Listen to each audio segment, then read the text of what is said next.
Sweetie, I could smell Trinidad on her still. It's awesome. Okay, it's awesome. I've been hanging out with her. So we have the one and only Warrior Empress in the house. Okay. So welcome to the Detour. Thank you for being here with us. And thank you for having me. So she is a guest. She's actually here on an exchange with Westcan.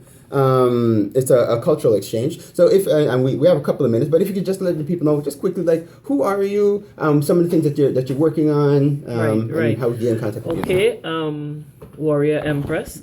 I am a vocalist and also a dancer. I do West African dancing with Trinidad and Tobago premier West African group Wasafule, and I am a vocalist mainly along the Calypso line.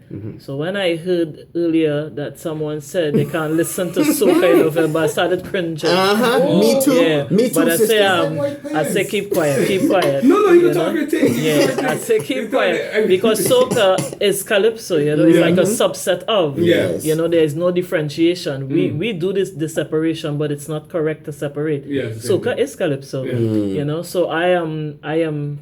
If you come to Trinidad around the carnival season, you can come to Calypso Review, which is headed by Sugar Aloes, right? I sing there. I've been singing there for the last 5 years. You have Sugar Aloes, Chalk Dust, Devon Seas. That's the big deals. Yeah. But presently, I have some music in the studio. I don't know. Well, you should know of Queen Omega International. I did my first reggae with her. Yeah, when I go back to Trinidad, it would be released. And I have some other music in there too. This year was very good for me.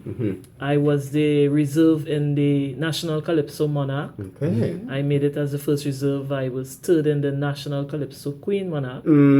Second last year. Talk third about this it. year. Yeah. And the song that really took me there is The You and You, which deals with us. Okay. Getting to know yourself. Who are you? Are you living the life people want you to live, or you living the life you was destined to live? The you in you.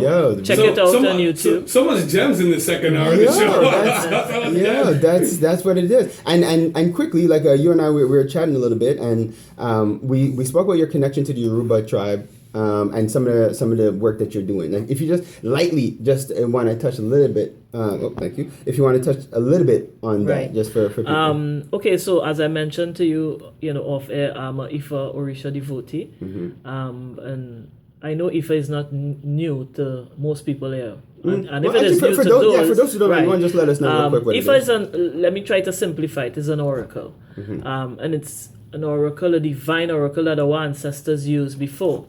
Because it's not to be argued anymore that the Bible is not original. Christianity came after. Facts. And what were our ancestors doing? God existed way before the Bible, right? So the Ifa Orisha tradition is an oral tradition where spirituality and divine messages were handed down, and it's not about religion. It's about transcending race, color, right? It's about tapping into who you are, and that's the greatest thing. That is treasure for me, finding out about self. Yep. That is the greatest treasure. So these spiritual messages or divine interaction happens through what we call sacred odus, O-D-U-S.